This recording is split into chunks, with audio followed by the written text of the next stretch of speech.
What is up, Mets fans? Welcome back to another episode of the Mets'd podcast. Before we get going into our mailbag, make sure you're subscribed. I'm calling it out early. Subscribe. Over half of you who are watching this are not subscribed. Click that subscribe button. There's no excuse. Give us a little early Christmas gift. All right, we've got mailbag. We got Willson Contreras trade. We got Murakami news. We're going to talk about all of that. We don't think there's going to be any Contreras mailbag questions, so let's talk about that right off the rip because he was traded to the Red Sox for 3 pitching prospects. Hunter Dobbins not really a prospect anymore, I guess. He's an MLB-ready, younger starter. Tell me your thoughts when you saw the package back, James. I thought the package back was like a decent bit of prospects. I think I like Hunter Dobbins. The breaking ball quality is really good. The command is really good. The fastball is not great, but that to me just says that he's kind of a rock-solid back-end rotation guy, kind of in perpetuity. He's also got some shit to him, which I like that about Hunter Dobbins. Like, he's had some funny run-ins with the Yankees over the years. I think he really ingratiated himself with the Boston fans. They were kind of actually sad to see him go, despite getting back Contreras. And the other piece of this trade was great. I don't want to botch the name right here. Ooh, good luck. Yeah, here it comes. I'm pulling them up. It is Yorker Fajardo. Nice. Well done, James. Well done. Yorker Fajardo. He was weirdly acquired by the Red Sox last offseason from the White Sox when the Red Sox DFA'd Cam Boozer, my guy. Oh, which is funny. Yeah, but then he has stuff, and they helped him uptick the stuff this year. He put on a little bit of velocity, and as like an 18 or 19-year-old in low A, he was dominant. Nearly a 20% strikeout minus walk rate, and ERA in the 2s. Like, he looked nasty. And with pitchability, 2 different fastballs, a good slider, a legit feel for a changeup. Like, a teenager with feel for 4 pitches. Like, that's special. Like, I know he's going to probably sneak near the back end of some top 100 lists this year. I know Baseball Prospectus has shouted them out, especially as being a back end top 100 guy. So that's a pretty legit package for Contreras. Again, Contreras is really good, so I think that's worth a package. Like, he's a rock solid 820 OPS guy. He's probably going to knock 30 homers in Fenway. It's a good package for a good player, and I think that's how trades are supposed to be. Yeah, and a lot of Mets fans are upset because, of course, why didn't we get Willson Contreras? Sleepy Stearns at it again. What would this be? This would be like Brandon Sproat and then one of like the younger, like low A Brooklyn pitchers, like a Will Watson maybe or something? Yeah, for sure. This would have led with Scott or Sproat, I think, to be like someone like Dobbins. I think Scott definitely has much more upside than Hunter Dobbins just because of the fastball quality, but I think Dobbins has a much higher floor than Christian Scott or Sproat, who I think, again, similar, higher ceiling, lower floor. But like, just it seems like the Cardinals prioritized a pitcher who was younger, who's absolutely like ready for the major leagues, like with some MLB experience, who had 6 years of control, and then some kind of mix of like Will Watson, Jonathan Santucci, Zach Thornton, of being like Watson being like a borderline top 100 guy. Santucci's a changeup away from being like a top 120 guy, and Thornton is kind of like a spec who's got fun stuff, but we're definitely concerned. Like, we definitely don't know where that stuff winds up. Heim was with the Red Sox, right, in 2021. So this would have been one of Heim's draft picks as well, right? Hunter Dobbins. I think Hunter Dobbins came as a Rule 5 pick from the Yankees, if I'm not mistaken. I think that's why he had that stuff with the Yankees. No, he was drafted 8th round in 2021 by the Red Sox at Texas Tech. Oh yeah, so this is definitely Heim getting one of his guys back then. Like, I think it would have been, again, like, you would have started with Scott or Sproat and then given some mix of those, like, kind of fun, just outside the top 100 pitching prospects that we have, which would have kind of felt like a lot, but also something I definitely would have been like, that hurts. Would have hurt me, especially just to lose Christian Scott, but I think it would have been a fair but expensive deal if the Mets would have made it. Yeah, and I know Mets fans are starving for any sort of move, and it's the hate David Stearns any kind of positivity. Right now. Yeah, any kind of positivity, but like, as much as I would have loved Willson Contreras, whatever, man. I don't know. Like, I don't know if he was the final piece. I don't know if giving up all the prospects would have been worth it for the Mets this season for Willson Contreras, especially when he's getting like $18 million a year over the next 2-3 years. He's like 34, 35 already? Yeah, I think he'll be 34 next season, and we just said no to a better power hitting first baseman that was younger. So, I don't know. Right? And Willson Contreras, funny enough, I think a 3-year average has a higher WRC plus than Pete Alonso, which is kind of funny to think about. Pete, and a higher on-base percentage. Pete's hitting more homers. That's a trade-off there. But I think it's just hard to get a bat right now. And I think of a similar ilk before we get into the mailbag. Munetaka Murakami signed with the Chicago White Sox for 2 years, $34 million. Like a quarter, a fifth of what some pundits had him signing for at the beginning of the offseason. I think this was a telltale indication from basically every major league team to us that they're just not sure if Murakami is like actually a major league quality bat. Like, it's a worthwhile risk, but it's something that is very much not a sure thing in any way. And for everybody wondering why the White Sox, again, why aren't the Mets involved? Why aren't the Yankees? Why aren't the Dodgers? Whatever team you want to fill in the blank, why aren't they involved? Me and James talked about it on our other channel, The Windup. it's like a playing time thing probably too, where the White Sox sure. like you're going to play every single game, man, or you're going to play 140 games, and you're going to play first base. You're going to have a chance to develop here. You bring him into the Mets because that's what we're talking about here. You put him at first base, you put him at DH. He struggles in the month of April. Don't act like you guys wouldn't be rabid and booing his ass every time he stepped up to the plate. Sending him down? Yeah, sending him down. Like, it's probably not the best place to get comfortable in the majors and kind of learn an elevated way of playing baseball for a guy like Murakami who has the raw tools. You just need to now refine them. And it's not really easy, as we've seen, to get better in New York if you have any sort of struggles. And just for a comparison, remember Yoshi Susugo, your boy? I do remember Yoshi Suzuki. That guy sucks. When he was coming over from Japan to the United States when he signed with the Rays, he had just slightly under a 10% swing strike rate, and that was his age 27 season. Now to compare that to Murakami's swinging strike rate last year in his platform year in the MPB, it was, quick scroll, 17%. So you're looking at like a swing strike rate from Murakami that was twice as much as Yoshi Susugo, who had great raw power, not the same raw power as Murakami, but came to the United States of America and just simply could not hit Major League pitching. Again, it's not me saying Murakami can't. I'm just saying that there needs to be an adjustment before Murakami can hit Major League pitching. He's not like a plug-and-play, I'm confident this is an elite bat. The Steamer projections have Murakami as like a 25-homer guy, like possibly 10% better than league average. That's like the same they have for Mark Vientos. It's like the same they have for Jorge Polanco. It's the same they have for Brett Beatty. So this is just like he's not a sure thing. He's a fun wild card to throw into the mix. Yeah, but I think he could be disgusting. There's a world where he's awesome. the 100th percentile outcome, I've said this before, it's probably Nick Kurtz Yeah. or like Devers. Like that's what the 100th percentile is. But the 50th percentile is like Wallner or Gallo with no defense. And the Mets can't really have more of that. That's what I'm saying. Yeah, it's just it probably wasn't a fit right now based on what else this was. But And also, if he is good, he'll be a free agent in 2 years, and we can sign him then. We can let him figure it out with another team, and we can bring him in later if we want him. he definitely wanted to go to a place that said, "We'll guarantee you as much playing time as it will take." He it has seems to. like that's And what the White Sox would have done. I believe his manager was also formerly with the White Sox or something like that. There's a White Sox connection From from Yakult. Yeah, The Swallows? so that's what Wheels was telling me. My friend in Japan who's locked into the MPB. There's some sort of White Sox connection with Murakami back home. So maybe something that would have been a little more obvious, but clap it up for James, guys.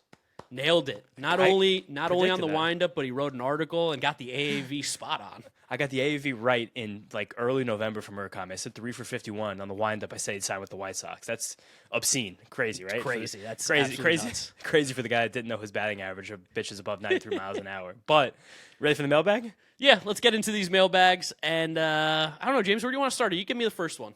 All right, I think the first one we're actually going to go to the Mets'd Discord, and we're going to link the Discord invitation for you guys in the description below. We've got a great community of just so many Mets fans chit-chatting all day long. If you guys want to talk Mets with some Active. people, yeah, Mark and I will chime in there once in a while, but we got some folks in here. But our friend Nick asked a great question for I think where we're at in the offseason right now.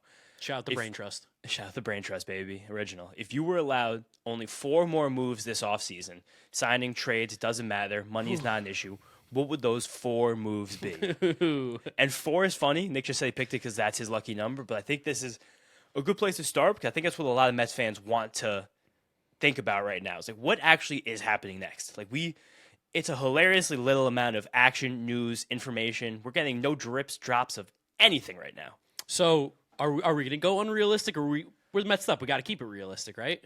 I think we got to keep it realistic, but what's not realistic? Is that a crazy thing to say? I think like we're not training for Tarek Skubal. Yeah, I think maybe at this point probably not. Probably not getting Ketel Marte. Like, so again, I think my number one realistic would be giving Kyle Tucker like a 5-year contract for $40 million a year. Would you do 5 for $250? $50 million a year. So we'll have. I'm just throwing it out there. I mean, again, Would you do 2 for $100? I would definitely do 2 for $100. Would you do 3 for $150? I'd probably do 3 for $150. I think 5 for $250 is a little bit. I'll tell you right now, 3 for $150 might get the deal done. 3 for $150 would be crazy. We'd have 2 outfielders with a luxury tax AAV hit. I mean, again, like I think that's the place for this team to start because we've said it a few times. Like this Mets lineup right now isn't great.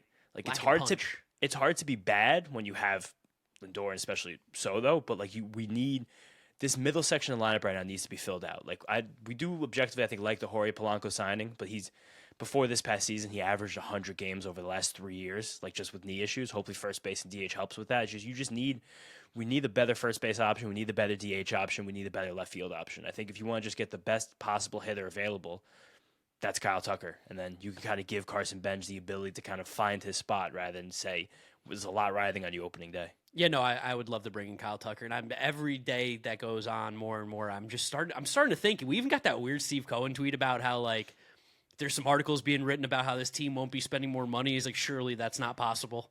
The media marvel. Steve Cohen used the New York Post as a media marvel, which was kind of cool to see. And then, I guess for the next move, we have to identify a pitcher. There has to be something. Like, is there? I wonder, are we going to stack these 4 moves on top of each other? Because I still see a match with the Padres, and that match probably does include Ramon Laureano. I look around baseball right now. I don't see it. I'm sure that more than any other team, like they want Kodai Senga / David Peterson, and I don't see how. But then what would they give us just for Ramon Laureano? Adrian Martin, Jeremiah Estrada, and Nick Pivetta, some combination of those guys. Well, if they want Senga and Peterson, trading a starting pitcher would put them in a worse place. I don't think they want to pay Nick Pivetta. I think this year Nick Pivetta's salary jumps up to $20 million. I think $20 million is just a lot for them, especially with Michael King coming in. I don't know. I don't feel the Padres want as much. Listen, I'll take Nick Pivetta. I'm not anti Nick Pivetta or any of the guys that you mentioned. They'd be good additions to this team. I don't know where. I don't think the Mets are going to go after pitching. I really don't. And I keep going back to Framber. 3 years, $100 million in middle of February. That's the one that I just keep thinking is going to happen. We've heard nothing about Framber Valdez. We know that the Mets have interest in Framber Valdez. I'm sure it's at their price point. And if it gets to that middle of February, early February part, why not just be aggressive and just be like, bang, 3 for $100. Come play here. Do you know that since Steve Cohen bought the Mets, they've only signed one player with a qualifying offer attached to them? And that was Juan Soto? That was Juan Soto. That checks. So I think that when you sign a player with a qualifying offer attached, you lose your first pick, your second pick in the draft. That's the rule. I also wonder, though, like, with how good their player development has been. Yeah, if now's the time to do it. Yes, because, like, we do have 7 guys that are going to be free coming up in the next year that could make an impact on this major league team. If not more. Relatively speaking, you could have 1 year where you lose one of your higher picks. Like, if there was ever a time. Definitely. Our system's at that spot now. Like, we have, depending on what list you look on right now, its limit. We're anywhere from 6 to 9 top 100 prospects in this team at this point. Like, which is crazy to think about. And between Benj and McClain, like, 2 of them are potentially mega elite. I think we're going to do our annual Mets winter top 10 prospects for you guys around Christmas. That's the next episode this week. But like, imagine if I told you how good the farm system was, and one of the pieces that we traded away, Justin Verlander, for doesn't even play for this organization anymore. Then one of our former second round picks that was like somewhat had a little juice, also not in the organization. Like we've sent out some guys recently, still that good. Jesus Baez is gone. He's another guy that would have been, I think, borderline top 100. Oh, for sure. And again, just to clarify, you don't lose your first pick. You lose like the second round, right? It's or like whatever. The second and the fourth or something, depending on where you are also in the luxury tax. Like it's kind of convoluted. But I still, even to do that though, let's say we get Framber, it's not going to be like Michael King. Like people are also up in arms about the Mets not doing the Michael King deal. The Michael King deal only existed because the Padres didn't have to give up assets to sign him because they're re-signing him, the qualifying offer, which has affected other teams. And it seems like Michael King really wanted the ability to opt out after 1 year. He basically took the qualifying offer. And he basically did the Pete Alonso contract from last year. If for some reason, I'm not wishing anything bad, but let's just say something goes catastrophically wrong for him, right? He's the worst pitcher in baseball. He can just keep picking up options and getting paid now.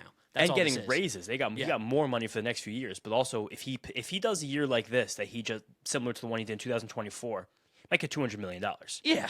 Which is that's a great spot for Michael King. So I just think that I'm sure a team like the Mets, I'm sure other teams like the Red Sox, the Orioles were giving Michael King contract offers where you can opt out after 2, and we'll give you the 4th one for free. And he was like, I want a chance to opt out after 1. That's kind of where that is. So we're getting rid of the penalty. We're doing 3 years of Framber. We're going to opt out after the second, and we're doing 3 years of Kyle Tucker at $50 million AAV. Yeah, why not? Right? We're getting crazy. So we just put $80 million in the books. We're way more expensive than we were last year. That's fine. We got 2 moves left. Which reliever do you want realistically around the league? Maybe this is how we get Jeremiah Estrada from the Padres now. You think so? Okay, I'll give you that one. What if there's a world, because again, like we saw Hunter Dobbins as a headliner for a player like Willson Contreras. Like, can there just be kind of like a sprout for Jeremiah Estrada? I'd make that trade right now. I wonder if they would, how much we'd have to juice that. What's Jeremiah Shaw? I know throws like 103. Is slider? Is that his next pitch? Yeah, he's a freak of nature. Not saying that they're going to be. Is there any world where moving Sproat to the bullpen we could get a demon? Like he throws so hard. There is. He throws so hard, but like it's always going to be a bit of a dead zone shape. Like it's like where Estrada doesn't. Estrada has like true cut ride. Like Estrada has the perfect fastball. He's probably a top 5 individual fastball in all of baseball, and he also has the split. So that's a good lefty platoon neutral pitch where the slider is the one he uses for the right. He's like built in the lab, which is crazy that he was released. But it's like Cubs. it's unbelievable to think. Like I wonder how a package that starts with Sproat and ends with Estrada, what we have to do in the middle. Yeah, there's probably just like another like couple maybe young, very far away prospects maybe. We have to find some money to take off their team. We do. We just have to. There has to be something like that. But like that's Pavetta, but then also Pavetta's still kind of good, so it's like I don't know. We're 16 minutes in. We got to one question. That's fine. That's what people wanted. We said we're going to be a 30-minute episode. It's going to be 40 minutes. Let's just we got Estrada. That's our third one. Yeah, that's our third. We got Estrada. We did the package around Sproat, and we figured out something else somewhere else. And the fourth player wants Luis Robert. You would do Robert and Tucker. I would say it would be I'll Robert do both. or Tucker. The reason I think you need Robert if you get Tucker then is because you're going to have two guys that are not great defenders in the corner. You got to lock down center field defense. And even Tyrone Taylor does lock down center field defense. Yeah, he's also he had a 500 OPS last year. No, sure, but if you have Kyle Tucker and Juan Soto in your lineup, I can afford the 500 OPS. This is a dream scenario. We can have the 700 OPS guy with saying, great defense. Nick's question was we had 4 moves to complete the offseason. That's cool. But then what's our infield? So then you're going into next season with Mark Vientos full-time DH? Jorge Polanco, first base, and Ryan Clifford. Put Ryan Clifford at first base. Ryan Clifford, he's like 22 years old. I think if we only have one move left, I would move it to the infield. I would find the DH. That's the thing. I would more like to find a DH if we have that last move left. I don't want bench the DH. Like I don't want my 22-year-old DHing. Who in the world could that even be? Let's think. This is a podcast. That's going to go for Okamoto? I don't think so. It's been really quiet on him too. He feels like a really good fit for this roster. Oh, of course he does. He could play first, third, DH, even corner outfield if you needed it in a pinch. Like he feels like an amazing last piece to fit in here. Let's just even just for the sake of like Eugenio Suarez. It's one of those two. Suarez to me feels like a Met. I've been saying that now for like a week or two. Like that's to me, he's a guy that you can kind of make him and Jorge Polanco do the same thing, like first and DH. Like whoever just shows up at spring training and is better at this first base thing, whoever's learning this quicker, you can now play it, and then whoever's not DHs.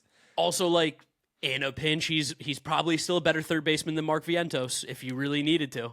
Don't be mean to Eugenio Suarez. He's had some great seasons. He played shortstop 4 years ago for the Reds. And then second base, like again, if you needed to, Jorge Polanco could play second. He also could play third again if you really needed him to. Totally. So, and Jeff McNeil's still on the roster for better or worse. Give me Eugenio Suarez. That'll be our fourth move. I'll take back Robert, but just know in my heart I still want Luis Robert. I'm assuming we're going to get another Robert question, so let's keep it moving. Let's find one. All right, let's go with this next one from Shannon, Mark Hanna enthusiast. With every passing day, I think there's less and less of a chance we trade our main pitching prospects. We could realistically get without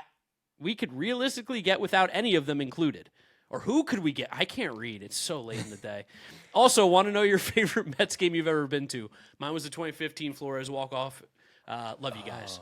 So let me think of my favorite Mets game first. Yeah, I mean, like the World Series one for me in 2015 where the Mets one was pretty unbelievable. Game 5 against the Phillies was great. Also, Game 5 against the Dodgers was nice because it kind of felt like we were dead and the team just showed up and put up crazy runs in the first 2 innings. And the Temptations performed pregame. That was really nice. But, like, going past that, the game that David Wright hit the walk-off of Mariano in 2006, a good one. That was a symbolic moment for You were at that game? I was at that game. 10-year-old James. That was like watching that happen, like watching that comeback in the 9th inning, and like that was when David Wright was becoming David Wright, and like that was my guy. And I was sitting the old Shea in the 400s, the mezzanine behind home plate.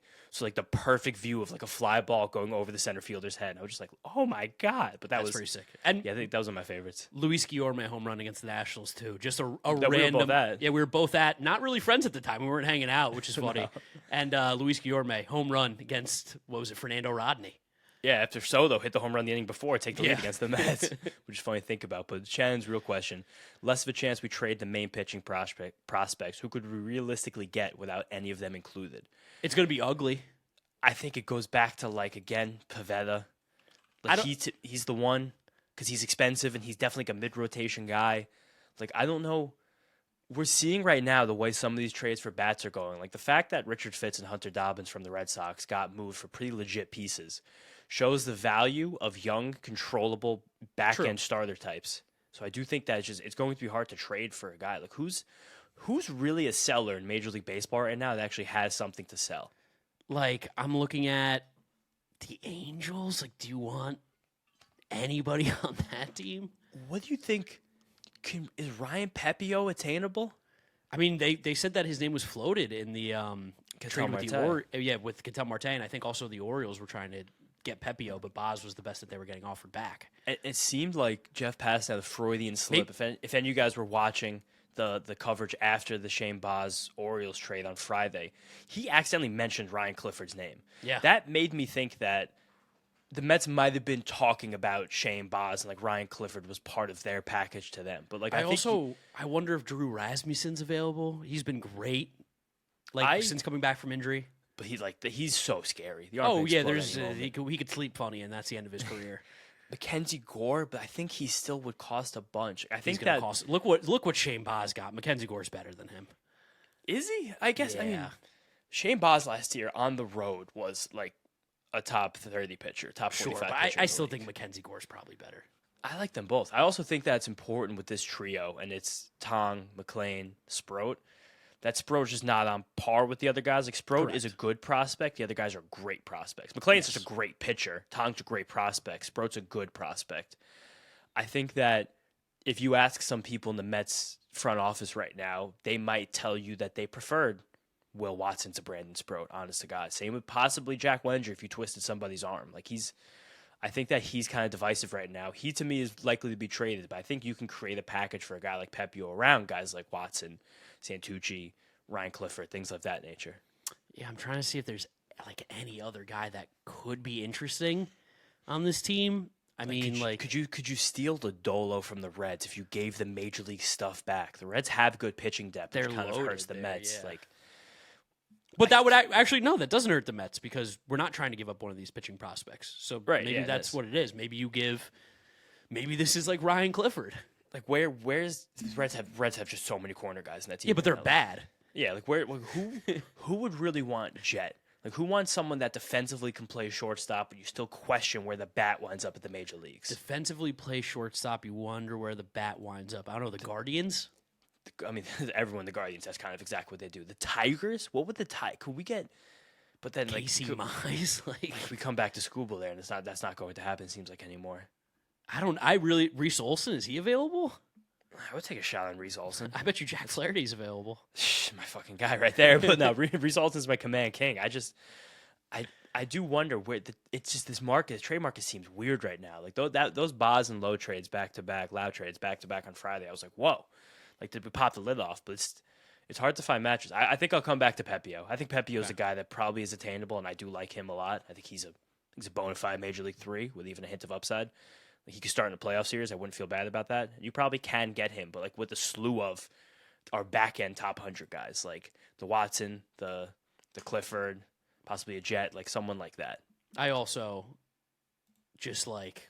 I'm going to say something crazy. I don't know. Just go into the year with the rotation. Let's see what we got. Okay, well, that's a good... I saw someone have this question, so I'm going to find it right now and then say it. I'm scrolling.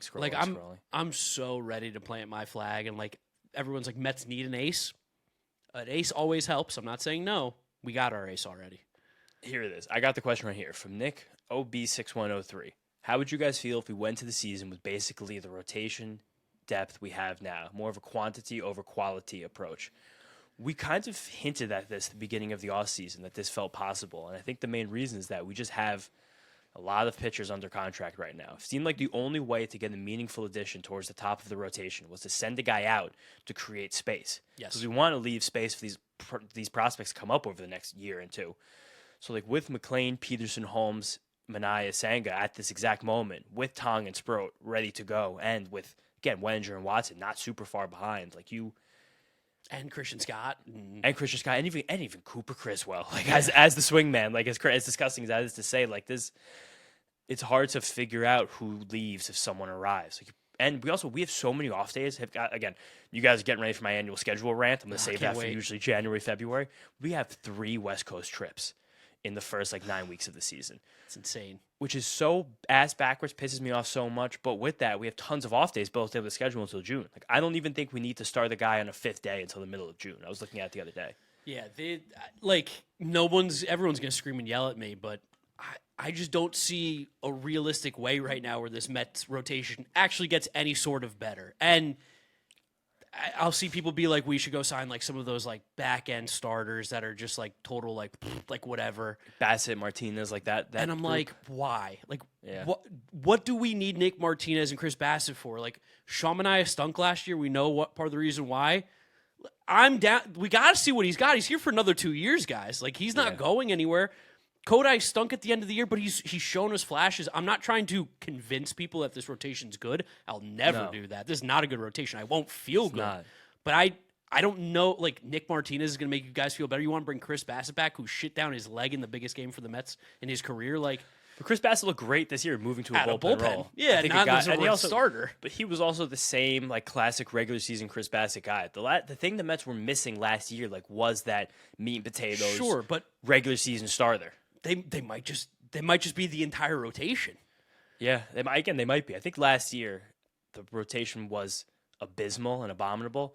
But we also got worst case scenario outcomes for everybody. Half of them. Basically everyone besides Clay Holmes and first 3 months of the year, David Peterson. David Peterson going into September, I think, had a 3.1 ERA and it finished at 4.2. He couldn't have pitched worse the last month.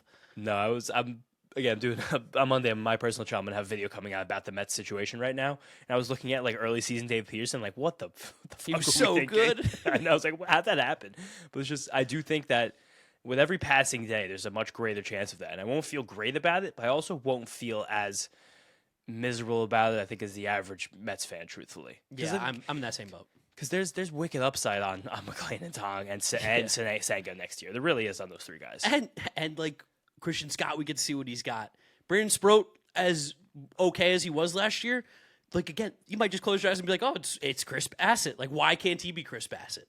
Yeah, I mean, he probably needs 9 more pitches to do it. But I think, no, sure, I know. Yeah, with every passing day, it gets a little. Or Nick Martinez. Why can't he be Nick Martinez? Nick Martinez, too. I really don't have. I don't know. You want to pay that guy U.S. currency? I don't. Not really. It kind of feels like we have Nick Martinez at home with some of these prospects. I really just don't know. Also, people are underselling Clay Holmes. Just keep that, always undersell Clay Holmes. I think so. Clay Holmes also, I'm hoping that Clay Holmes pitches better this year because the second year in the rotation, he also just way outran all of his, underlying stats last year. There's a lot of good and bad with Clay Holmes where, I don't know, there probably is a world where if something happens with Clay Holmes next year, he could be back in the bullpen at some point, depending on if we add another reliever. There's also a world where Clay Holmes could actually take a step forward across the board. Team USA Clay Holmes. Team USA Clay Holmes. Sneaky event, Team USA Nolan McLean. Sneaky, very wide range of outcomes on Clay Holmes. And I'm also just obsessed with Nolan McLean, so. Yeah, I think kind of rightfully so. Nolan McLean is top 25 pitcher in baseball. Top 30, around that. He's a freak of nature. All right, let's find another question to talk about here. Which one did you just read, James? Who was that from? That was from Nick O.B. Okay, I'm going to go to... Oh, that's another pitching one. Man, a lot of these are all about the young pitchers. I have a good one that will go from the Discord if I could read it. All right. This is from our guy Michael Morgan, who right now is a Jorge Polanco truther. Nice. Who are the 3 prospects most likely to help the big league club next year that haven't debuted yet or are not considered mainstream? So no Carson Bench allowed. And this is probably a little precursor because we're going to do our top 10 prospects either Christmas Day or Boxing Day this week. So Boxing Day is crazy. I got to acknowledge Boxing Day. All right. I will say, is Ryan Clifford mainstream? I think Ryan Clifford's getting mainstream, but I'm happy to give Ryan Clifford some love in this segment. There's a world where Clifford's up next year playing first base by June. I think there's totally a world. If he just comes out and the plate discipline's incredible, we know he makes good swing decisions. He swings and misses a bit, but the exit velos are crazy. If he just rakes in AAA the first 2 months and the Mets are kind of still wishy-washy at first base DH, why not? Definitely. He also, the only thing why not is because we've just seen how reluctant the Mets are with the 40-man roster clocks. And I think he has another year, if I want to say correctly, because he was 2022 draft pick. I'll double-check on that right now. But I don't think the baseball world's kind of acknowledging how amazing Clifford's been age to level. He was just 21 years old in AAA. That's really rare to do. And he made, again, he was very passive, but like the power is crazy legit. The swing decisions are crazy legit. Like he has to be he has to be in the 40 man by the end of this next season anyway. So I maybe think he's a guy that can. I think also another one like this guy's moving up like a rocket. I don't know if next year's the year. I think it's probably the year after. But I just wanted to again mention AJ Ewing. Yep. Like I think we helped put him on some of your guys' radars with our midseason top 10. But I think he like snuck into my top 5 just because it seems like he's a freak defensively in center field. And a good enough hitter to be like at least like league average with some helium on that. Like he's hit the ball relatively hard. He pulls the ball a lot. Swing decisions look good. Like he looks like a good, rock solid major leaguer type. I want to give some shine to our boy Ryan Lambert. I think that's. I would be shocked if Ryan Lambert's on the major league roster at some point by June this year. I truly would be surprised.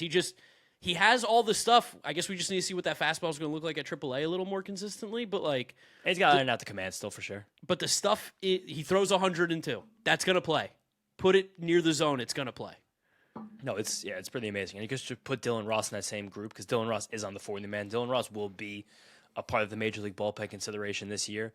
He's going to be one of the up and down guys all year.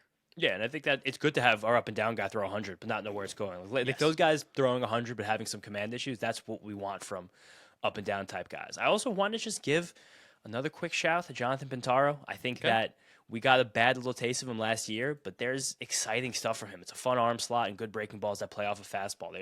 There's a world where Jonathan Pintaro kind of is going to be gross, like a better version of what Brandon Waddell was this year, where you can give Pintaro some spot starts when the rotation feels a little bit thin, and you start to get some like little bit of excitement. I think also if DH is open, like I think Jacob Reimer is also interesting. Like he has to be added to the 40 man by the end of next year anyway. We have some great batted ball data on him. Like he's a big strong young man, a fan of the Draft Neck Mark channel. Like he's someone there should be some excitement about. I also keep an eye out on Douglas Oriana, I believe is his last name. 23-year-old, he's been in the bullpen, and last year he got to AAA. The numbers weren't great, but he throws like 96, 97. That's always something I'm interested to take a look at. No, definitely. He's had some good pitch stuff grades too. All right, let's go to another question here. Ooh, I like this. After a variety of David Stern's offseason so far, what would you say is the look-ahead plan to 2027? Besides going in on Skubal, is there like interest elsewhere? Next year's free agent class is a bit weak. It's bad. It's pretty bad besides Skubal. But I also think that we're going to go, for lack of a better term, balls to the wall for Tarek Skubal. Yeah. Like, we might be doing something this year. I never want to draw one-to-one comparisons, but do you remember the Dodgers 2023 offseason before Ohtani and Yamamoto? Off the top of my head, no. They let everybody go. They let Trey Turner walk right after they let Corey Seager walk. They didn't re-sign any of the guys who'd been there for a minute. They shaved down their payroll heavily after getting swept in the NLDS by the Padres. And then that was 3-1 Padres. And then the 2023 season, they got swept by the Diamondbacks. Yes. And that year, they gave like 2,000 plate appearances to like James Outman, Jason Hayward, Miguel Vargas. Like it was a David Peralta. It was an unbelievably mid Dodgers team relative to the Dodgers. And then next year, they were like, we're going to spend $1 billion. So I do think that seeing Skubal out there, I think he's the unicorn where you give him all the money in the world because he just might be the greatest pitcher on earth. For like signing him to a 10-year deal at 30 kind of to me feels a little bit like the Scherzer contract he got from the Nationals, where I think that's just when it's worth it. Like that Tigers to me feels again. Good. Yeah, which is funny, but it's like 10 for 350, highest paid pitcher ever. Just to give you guys come to be special. Some context of who the possible free agents will be in the next offseason. Anthony Rendon technically could be one of the guys. Michael King if he opts out. Kevin Gausman. He's getting $32 million, though, if he opts in. So just, again, keep that in mind. George Springer, Robbie Ray, Tarek Skubal. Bad. Brandon Woodruff, Kevin Gausman, Chris Sale, Jose Barrios if he opts out, but I can't imagine he will because he's getting, again, money. Jamison Tyone, your favorite boy, Jack Flaherty. Corbin Burns could opt out. I do like Seiya. I like Seiya. Seiya's someone I would circle as a possible DH option. I would also love like a Chris Sale contract like the one we gave Scherzer. Yeah. That to me I like a lot. But Randy it's Arozarena is a free agent as well. He's a kind of fun-ish one. It's next year's free agent class is not one to save all your assets for, which is kind of why again I don't think this would. Ooh, what? Jazz Chisholm, the free agent. Jazz would be fun to have on this team. Again, we talked about Pavetta. Like, it's, again, Acuna's got the club option. Who are they going to pick it up? Jesus Lazardo is going to be the guy that is, like, talked about as, like, a premier free agent next year. Like, I mean, if the Marlins don't pick up a $20 million option for Sandy, which I'm sure they will, but, like, it's not good. Nico Horner will be a fascinating free agent next year. Like, it's not a very good class, but, like, you have the jewel at the top, which is Skubal. I think Peterson. You gotta bring him back. Will they bring David Peterson back? Yes or no? Probably not. Yeah, I don't think so. I think they're just because we have so much. It would have to be such a crazy year where David Peterson does something to get so much better, and every pitching prospect looks way worse than we ever expected. Or it's the opposite. David Peterson just doesn't take a step forward. You bring back like 1 for 12 just to maintain status quo. All right, I got another one. I got a good one from the Discord here from Not Swiss. Between starting pitcher, first base, center field, and left field, what positional vacancy are you the most concerned about, if not filled, via trade or free agency by opening day? My pick is easily one of the outfield positions, and I probably left field more, just because between left and center, like you kind of mentioned, you can still kind of get some value out of center field just by having an elite glove out there, and in the worst way possible, if it's Tyrone Taylor and Carson Bench platooning, like I think that's probably going to still be fine. It's going to be okay. You'll get good defense and then probably better hitting when Carson Bench is there. But if we like go into the season with like an Austin Hayes type in left field, like I'm gonna be violently depressed. Yeah, I agree with that, especially because I think we're all very hopeful and very confident in Carson Bench, but also when he got to AAA last year, he wasn't tremendous. Like a lot of the underlying stuff was quite good. Like he was still hitting the ball hard and he wasn't striking out. I mean, he was striking out a good bit, but he was taking his walks. Swing decisions were good. But it's just like I would like Carson Bench to play more baseball at AAA than hitting 178 for a month. Yes. Even though, again, we know the underlying stuff is good and we're very confident in Carson Bench if he has to be here opening day. But I don't want to make it like he has to be here on opening day. Like I want him to have to earn that spot. Like I don't want a bad spring training Carson Bench after a bad month of AAA Carson Bench to be the opening day left fielder. That's just totally a lot of pressure for the young man. So is outfield your spot too? Yeah, I think outfield's my spot. 'Cause I'm confident we can make shit first base at this point. Like I'm confident Jorge Polanco is a bat, and I think that we probably do sign an Okamoto or a Ryan O'Hearn. Yeah, probably. I think good chance. But or Eugenio. Yeah, or Eugenio. Eugenio is probably the one. But like outfield is where you want some more punch. Like we felt like we traded Brandon Nimmo to open up a spot to get some more punch. I want to actually get some punch. I got a good one here from Ethan Briggs. If you had truth serum and could ask one question to Cohen, Stearns, and Carlos Mendoza, what would it be? I like that. That's a fun one. Wow. Steve Cohen, first question. Did you buy the Mets just for the casino? That's my first question. That's my first question. First question. Did you like the Mets or Yankees when you were growing up? Be for real. But I think that's a fair one for Steve Cohen. I think another one for Steve Cohen would be like, what was the Post article that made you freak out on Twitter the other day? That's a good one. I'd like to know that one. I'll throw another one out there too. How involved are you in the decision making? Tell me how involved you are in what players come in and out of this organization. If we had all three in the room, I would ask that up to the board with the truth serum. Like I want to know, like last year between Stearns and Mendoza, like why was Mark Vientos playing so much defense? Yeah.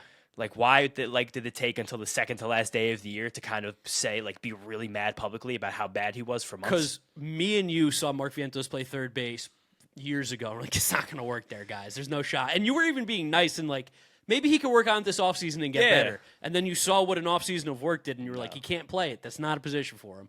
No, which again is fine. Again, maybe we could do it again. Like maybe there's more hard work to be done. I will never like count a player out in general, but like that would be. And what's some other truth serum for David Stearns? David Stearns. Like how badly did you want to trade Brandon Nimmo? Yeah. Was that actually the offseason's priority? Was getting out from under that contract? Yeah, that's a good one. I like that. Another one. I would want to ask them as well. What trades almost happened that didn't happen? Yeah, I think part of it would be like how. Of these trades that were made, what was our comparable package? Where did you go? Like, was there bidding? Was there changing? Because I still do feel like the Contreras thing, he got traded for much more than I expected beginning of the offseason. Yes. Like, was that a case where it was maybe us versus them for the last 2 weeks and the Red Sox just did it to a spot where like Mets were like, we're not going over that? Like, that's possible. Carlos Mendoza, I'd ask him, what did Eric Chavez do last year? What was his job? I would ask him why Alex Correa was the first bullpen guy used after That's the a good All-Star one. break. Yeah, that'd be a really good one. That's a good one. I'd also say, why did Paul Blackburn come in against the Rays in the middle of June for no reason? That's a good one. I'd say, what's your relationship with Adam Ottavino like? That's a good one. I'd like that one. I've done so well to like compartmentalize everything that happened, like game decisions wise last season, to the point where I can't recall like the individual plays anymore. That made us really pissed off. Good, actually. What was our boy? Was it Sarbaugh third base coach? Oh, Jesus. What'd Like you think about? Sarbaugh. What'd you think about his sends and holds last year? Honest to God, what do you think? The not sending Tyrone Taylor is literally why we didn't make the playoffs, just so everybody knows. I mean, it's one game here, there, anywhere. I think that was a good question. That is a good question from Ethan. And then I do have, I think, a good ender, right? We're at a good spot, 40 minutes here. We could probably do two more. We've only answered like 5. I know, but that's you pick one from the Discord again. Okay, I will. Because I've got mine circled for the last question.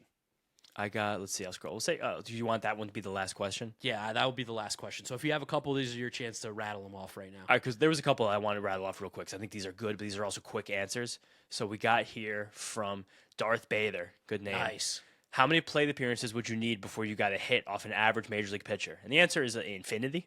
No, I think you could give me. Who's the average major league pitcher? Who's the most average major league pitcher? I mean, let's look. Let's see who's got like an ERA plus at 0. A 4.1 ERA last year. Let's see that.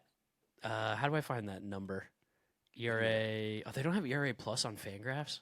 They do in like a deep advanced section. Sure, I'll just find a 4 ERA guy.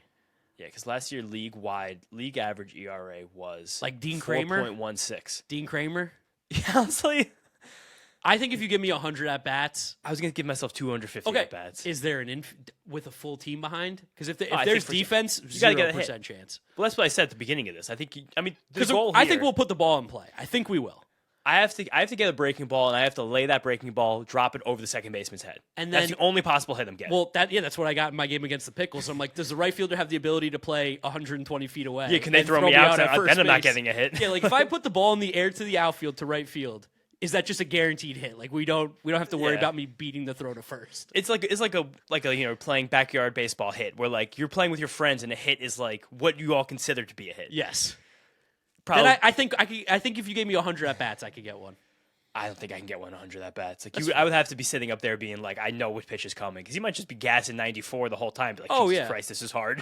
I would just like to think 100 at bats. I could maybe sneak one against Dean Kramer, but also at the same time, maybe probably not. No, 200 at bats minimum, and I think probably actually never. Catch 18-year-old Mark. I feel a lot more confident. Nearly 30-year-old Mark. It's gonna be tough. There was another one here, a good one from our boy Manny. It was what are your true thoughts on the Jonathan grilled cheese? If you guys haven't watched Jonathan, we said it before. Nolan McLean's interviews on Pitching Ninja, just unbelievable stuff. Like I love these guys. I'll go to war for them. I'll protect Jonathan with my life.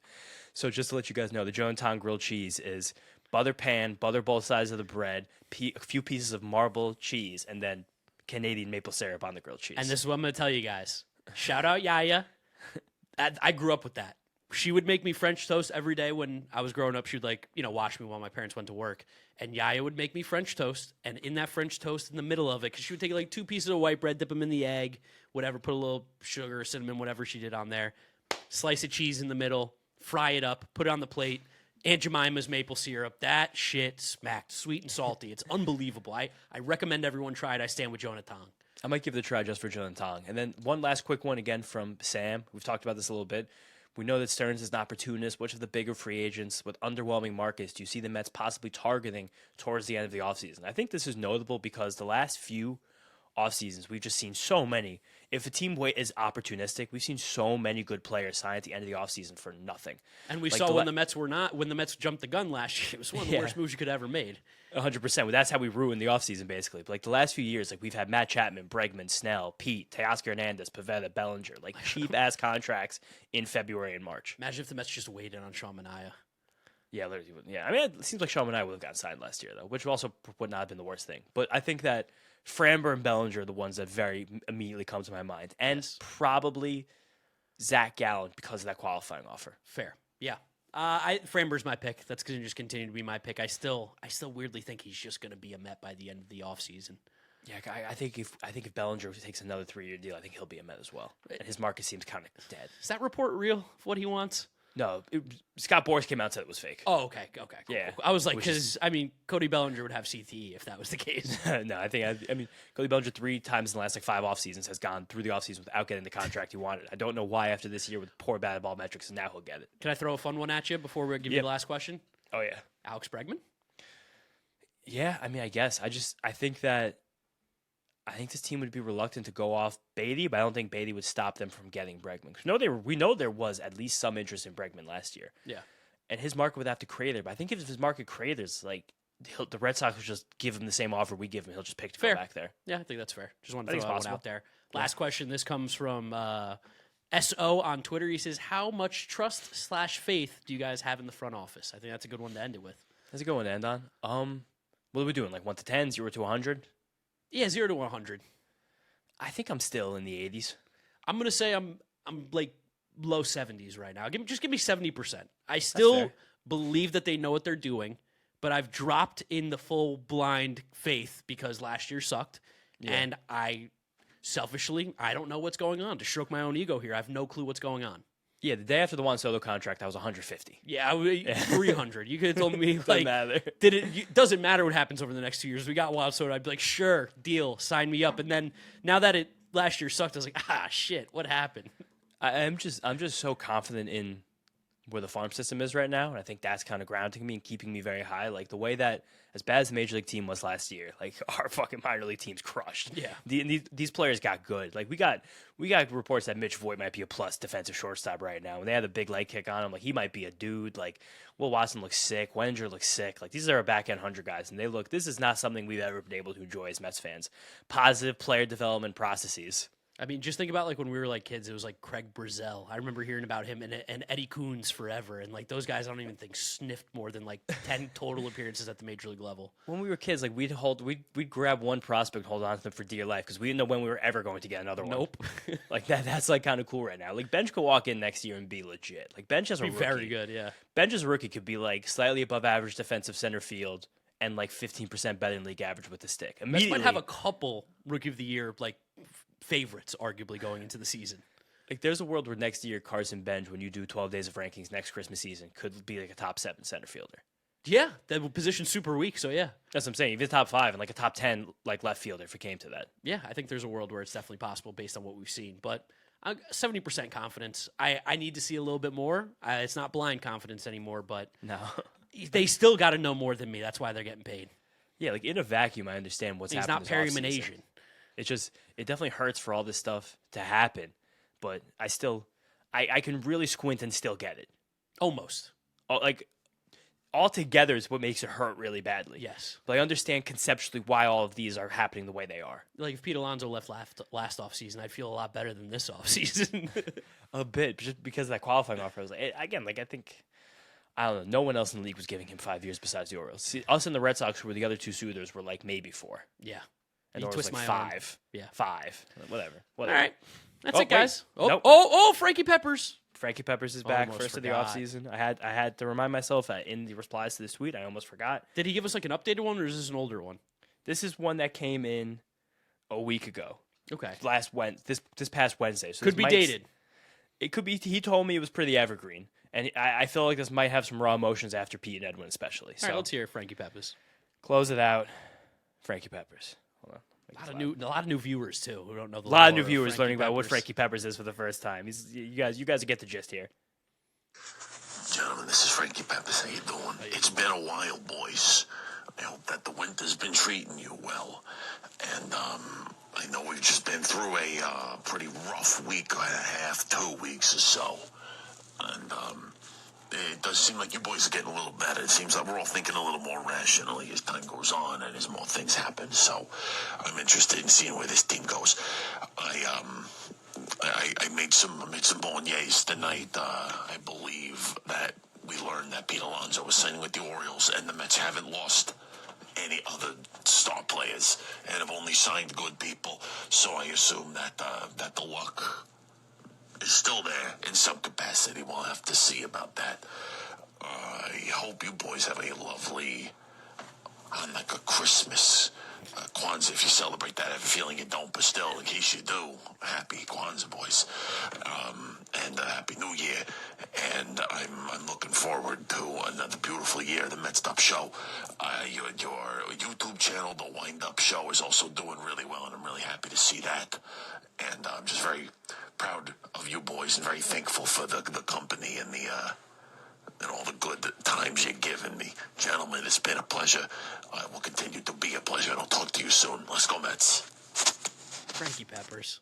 I didn't know how badly I needed that. I needed that. That made me feel real good. And an organic wind up plug from Frankie Peppers. If you guys didn't know Frankie Peppers, you always just got to make sure you know you trust the sauce. It's the end of the episodes. That's where you'll get Frankie. That's when that's where his star shines brightest. And now it's a public bolognese, so maybe things will turn around for the Mets. Maybe tomorrow, when you guys are hearing this, the Mets have made a big move. Who knows? Well, listen, we'll find out if they did. We're also going to be uploading it on Mets'd Up, so make sure you're subscribed to the YouTube channel as well as the audio side, Apple Podcasts, Spotify, Google. Drop us a rating, drop us a review, download and subscribe. You can follow James on social media at James Shiano. I'm Giraffe Neck Mark. Thank you guys for watching. We'll catch you all in the next one. Peace out. Peace out, guys. Let's go, Mets.